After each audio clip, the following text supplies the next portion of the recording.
Cap sur l'édition de l'information de ce mercredi sur A12, voici les titres du journal. En Afghanistan, la vague de froid qui sévit depuis maintenant 2 semaines a fait une centaine de morts selon un bilan provisoire. Le nombre de victimes pourrait encore s'alourdir. L'Ukraine pourra enfin recevoir ses chars de type Léopard pour relancer la contre-offensive dans l'est de son territoire occupé par la Russie. Ce mardi, les autorités allemandes ont finalement autorisé l'envoi de chars Léopard à l'Ukraine. Enfin, le projet Riyad Immobilier, fort de plus de 4000 logements prévus pour être implanté dans la périphérie d'Abidjan, a été présenté ce mercredi à la presse. On y revient en cours d'édition. Je vous le disais dans les titres, en Afghanistan, la vague de froid qui frappe le pays depuis 2 semaines se fait particulièrement meurtrière. Au moins 100 personnes y ont perdu la vie selon un bilan fourni par les talibans au pouvoir. Ce drame survient alors que le pays reste en proie à une grave crise humanitaire. Mieux vaut Kaboul sans or que Kaboul sans neige. Un vieux proverbe que la vague de froid qui empoigne la capitale afghane pourrait bien faire mentir. Avec un hiver aux températures les plus basses depuis de nombreuses années, les flocons sont bien au rendez-vous. Autrefois, les familles craignant la sécheresse s'en seraient réjouies, mais aujourd'hui, comme pour cette mère de famille, le manteau blanc qui recouvre la ville n'a rien d'un amusement. Ce matin, quand je suis sortie, les enfants applaudissaient, disant qu'il avait neigé. Puis je leur ai dit, puisqu'il a neigé, aujourd'hui vous aurez faim. Ils se sont tous tus, fatigués, et n'ont rien dit, parce qu'ils ont compris que leur mère ne pourrait pas travailler aujourd'hui, et qu'ils auraient vraiment faim. Depuis le retour des talibans au pouvoir en août 2021, les milliards de dollars d'aide internationale se sont taris, plongeant l'Afghanistan dans l'une des pires crises humanitaires au monde. La moitié de ses 38 millions d'habitants sont confrontés à une insécurité alimentaire aiguë et 3 millions d'enfants risquent la malnutrition. Je n'ai pas d'autre choix que de me débrouiller. Personne ne peut me prêter d'argent. Il n'y a pas de banque, d'amis ou de parents. Personne n'en a assez pour lui-même. Chacun a ses propres problèmes. Mais même la débrouille, parfois, ne suffit plus. La pauvreté qui accable certaines familles les oblige à l'impensable. Comme ce père qui a déjà vendu plusieurs fois sa plus jeune fille, faute d'argent et de nourriture. Je l'ai vendu 3 fois. J'ai dépensé l'argent que j'ai obtenu, puis quelqu'un est venu m'aider. C'est ainsi que j'ai pu récupérer la somme pour laquelle je l'avais vendue et j'ai dit à l'acheteur, reprenez votre argent et donnez-moi mon enfant. Je ne pouvais plus dormir. Alors que l'économie afghane, déjà malmenée par des décennies de guerre, s'est enlisée dans la crise, au pied des contreforts de l'Hindu-Kush, à 1500 mètres d'altitude, les Kabouliens espèrent passer l'hiver. D'après les services météorologiques, la vague de froid doit se poursuivre cette semaine encore. Cap sur Madagascar, le nord-est de la grande île est frappé depuis quelques jours par les vents du cyclone Cheneso. L'on recense de sources officielles environ 15 000 déplacés, 4 morts et 14 disparus. Le point dans cet élément. Le cyclone Cheneso continue de frapper Madagascar avec plus de 15 000 personnes touchées à ce jour. Plusieurs quartiers de Mahajanga dans le nord-ouest de l'île ont été inondés ainsi que les routes qui les relient à la capitale. Afin de limiter les catastrophes, de nombreux villageois ont quitté leur maison. Je suis venue ici parce que ma maison a été détruite par les vents du cyclone. Elle s'est inclinée et elle est tombée. Je n'ai pas eu d'autre choix que de m'enfuir. Toutes nos affaires sont trempées. Et pourtant, je les avais mises en hauteur. Je suis infirme. Alors les jeunes ont dû me porter. C'est comme ça que j'ai pu m'enfuir. Pour m'aider à sortir, ils ont dû me mettre sur un tricycle. Selon les médias locaux, les centres d'accueil ont offert un abri à près de 9000 sinistrés. Les classes ont été suspendues dans la capitale par le ministère de l'Éducation pour tous les élèves du préscolaire à la 5e. Tout ce que je peux dire, c'est que nous avons commencé à accueillir les gens ici depuis dimanche, lors des grosses tempêtes. Nous les avons logés dans ce site qui est une école primaire du quartier. Avec un peu de travail, nous avons aménagé des abris pour les victimes et nous leur avons distribué des repas. Outre les inondations, le Bureau national de gestion des risques et des catastrophes a enregistré de nombreux glissements de terrain et éboulements. Le dernier bilan officiel recense 4 décès et 14 disparus. La pression aura eu finalement raison des hésitations des autorités allemandes.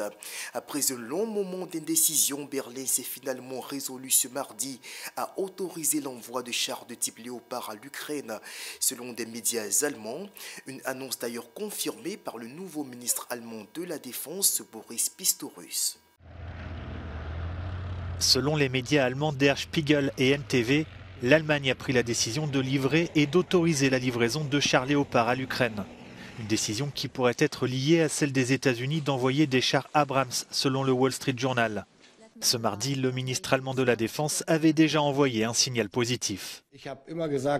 J'ai toujours dit que je m'attendais à ce qu'une décision soit prise prochainement et c'est ce que je pense toujours, a-t-il déclaré. Ce que je veux souligner une fois de plus, et je l'ai déjà dit à Ramstein, j'ai explicitement encouragé nos pays partenaires qui détiennent des chars Léopard prêts à être utilisés à commencer dès maintenant à former les troupes ukrainiennes sur ces chars. Depuis plusieurs jours, la pression s'intensifie sur l'Allemagne, à l'image des critiques formulées par le député britannique Christopher Chope ce mardi au Conseil de l'Europe à Strasbourg.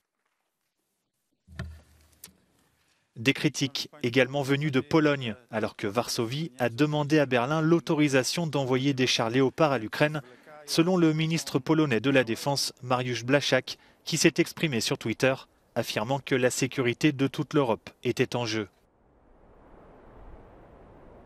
Moscou a aussi réagi à cette possible livraison de chars lourds. Le porte-parole du Kremlin, Dmitri Peskov, a indiqué qu'elle n'apporterait rien de bon aux futures relations avec l'OTAN et l'Allemagne et qu'elle laisserait une trace durable.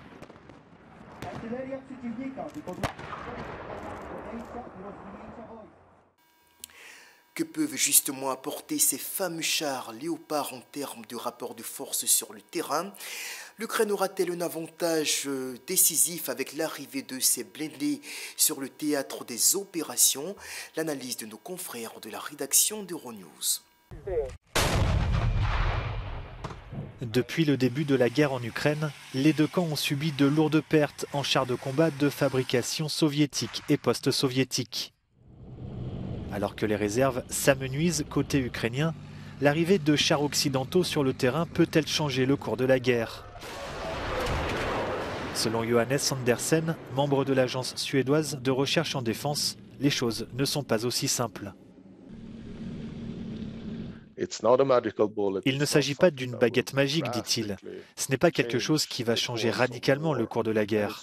Au niveau tactique, l'efficacité dépend aussi du soutien à courte portée des véhicules de combat d'infanterie. Il y a beaucoup de facteurs à prendre en compte. Vous devez vous assurer de mettre en place tout ce qui est nécessaire autour des chars de combat principaux. La logistique, la maintenance et l'interopérabilité des différents véhicules militaires sont essentielles pour tirer le meilleur parti des chars. Le Léopard, char lourd de fabrication allemande, est répandu dans plusieurs pays européens et membres de l'OTAN. Cela peut faciliter les réparations et l'approvisionnement. L'Ukraine devrait par ailleurs bientôt recevoir des chars plus légers, mais également jugés très performants, le Bradley américain et l'AMX français. Il y a de nombreuses raisons de supposer que ces chars occidentaux sont bien supérieurs aux chars russes, et ce, dans différents domaines, estime Johannes Andersen. Mais il faut aussi prendre en compte le contexte et la façon de les déployer. Si les experts n'ont pas encore pu évaluer les qualités et les défauts des chars russes les plus récents, ils estiment que l'Ukraine aurait besoin de près de 500 chars de combat supplémentaires pour faire la différence sur le terrain en prenant en compte les lourdes pertes.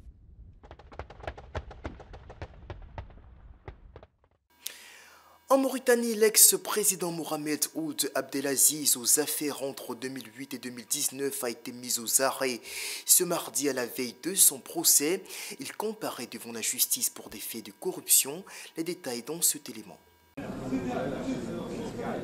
L'ancien président mauritanien Mohamed Ould Abdelaziz a été arrêté mardi après-midi, à la veille de son procès où il devra répondre d'accusations de corruption. Après lui avoir demandé de se présenter à la police, ce que ses avocats ont refusé.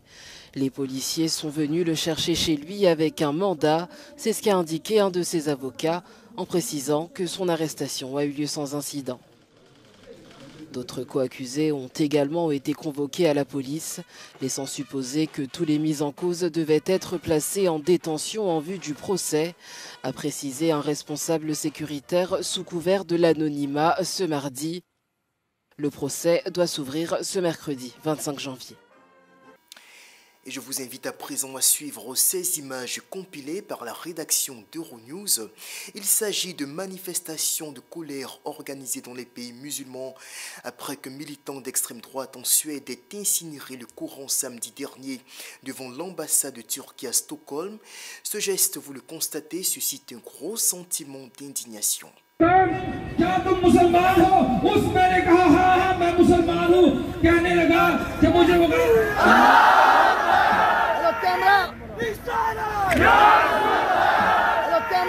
ये बहुत बड़ा जिनायत था जो सवाल न करो मुख कसम में कड़ा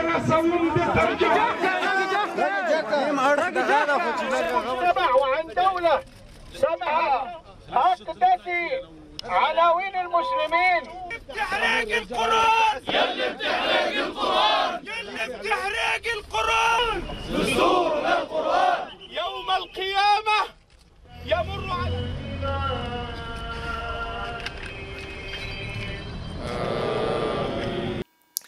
Direction le Kenya où un professeur de physique est à l'origine d'une petite révolution sur le plan environnemental pour réduire la pollution due à l'émission de CO2.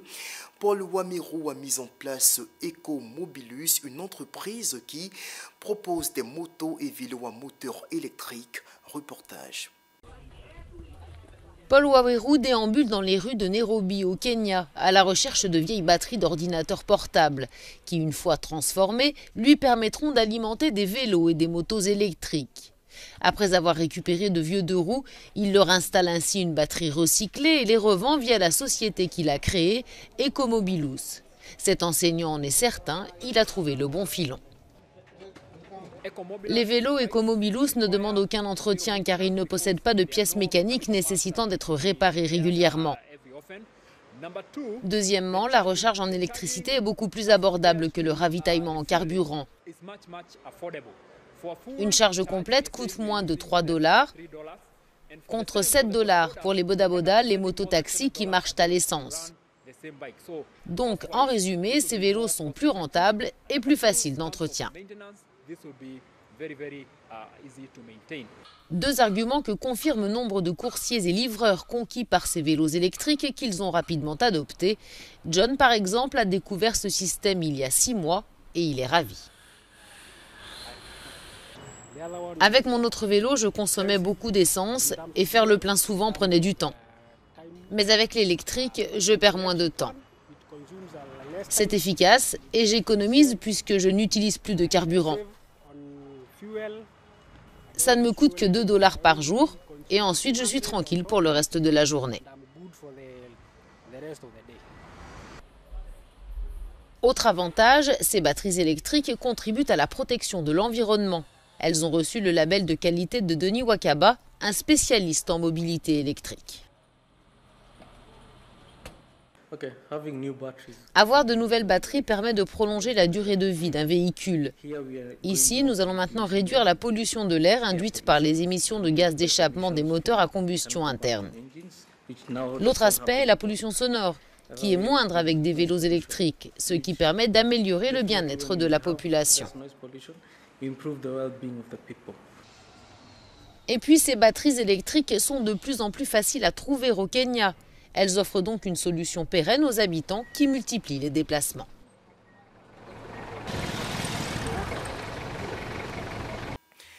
Le projet Riyad Immobilier a été lancé ce mercredi 25 janvier à Abidjan.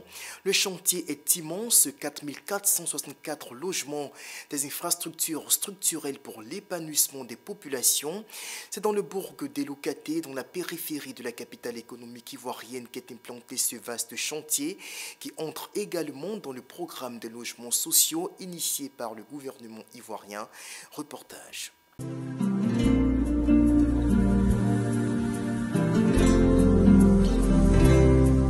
Proposer des logements modernes et à moindre coût, c'est l'objectif visé par le projet immobilier Riyad City. Cette initiative, qui s'emboîte au programme de logements sociaux initié par le gouvernement ivoirien, est le fruit d'une coopération réussie entre 3 entreprises immobilières que sont Gaia CI, Cité Bethany SAL et GIS International and Commercial Corporation. Terme, ce sont 144 immeubles R+7, 4464 logements de 4 pièces, 2 groupes scolaires, des terrains de sport, l'un des plus grands malls d'Afrique de l'Ouest, et plus encore, qui sortiront de terre à Elokaté, une bourgade située à une dizaine de kilomètres d'Abidjan. Coût de l'opération, plus de 200 milliards de francs CFA. On a commencé par faire la clôture du terrain et puis on a commencé tout ce qui est décapage et terrassement. Et maintenant, on est sur l'étape de tracer les voies et puis les fouilles pour les fondations des immeubles. Riyad City, c'est aussi l'occasion pour les promoteurs de faciliter aux Ivoiriens de la diaspora l'accès aux biens immobiliers en Côte d'Ivoire. D'ailleurs, une partie de la première phase du projet leur est dédiée. Nous avons été encouragés par l'ambassadeur Elsa Camara qui portait ce projet-là et ça a suivi par une signature d'un mémorandum avec le ministère des Affaires étrangères. C'est à la suite de cela que le projet a commencé à prendre une envergure un peu internationale. Donc, quand nous avons commencé nos présentations à travers des Zooms, de bouche à oreille, les autres membres de la diaspora du monde entier ont commencé à solliciter la demande ici.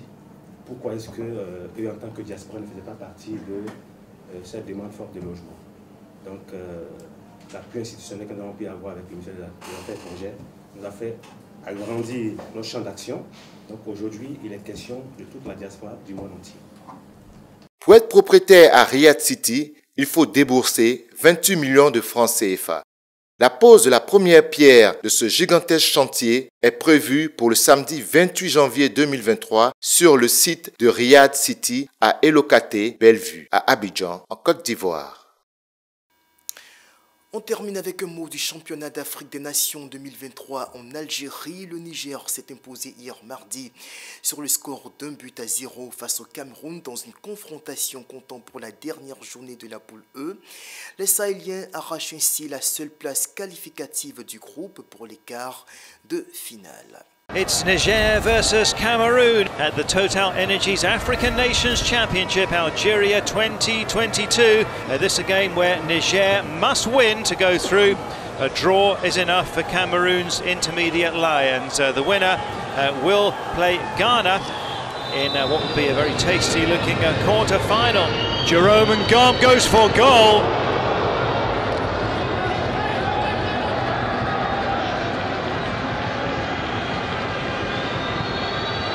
Left-footed effort. No goals after 30 minutes. Oh, that's a good effort from Heine Koi. Niger really need to look for a goal here just to set the tempo on this game. Sure, and it's that one. Oh, just wide. It is a goalless first half. Cameroon the best of the chances. Niger 1 or 2 opportunities too. Seni. Now. Seni through the gap. And it may well be an own goal. Niger have got it from the set piece. It's game on here in Oran. Only the group winner goes through. Now here's another opportunity. It's Salisu. Good back healer too. Billiers there. Trying to get it to Seni. Could be the last chance, and Gom puts it in. No takers, chance again here for Cameroon. Can they finish it off? Che Malone is there. Malone still, and Fanning! And the final whistle has gone as Cameroon had a great chance. Niger have won Group E and are through to the quarterfinals. C'est donc terminé pour l'édition de l'information de ce mercredi. On se retrouve demain jeudi pour un autre point de l'actualité sur A12. D'ici là, portez-vous bien. Au revoir.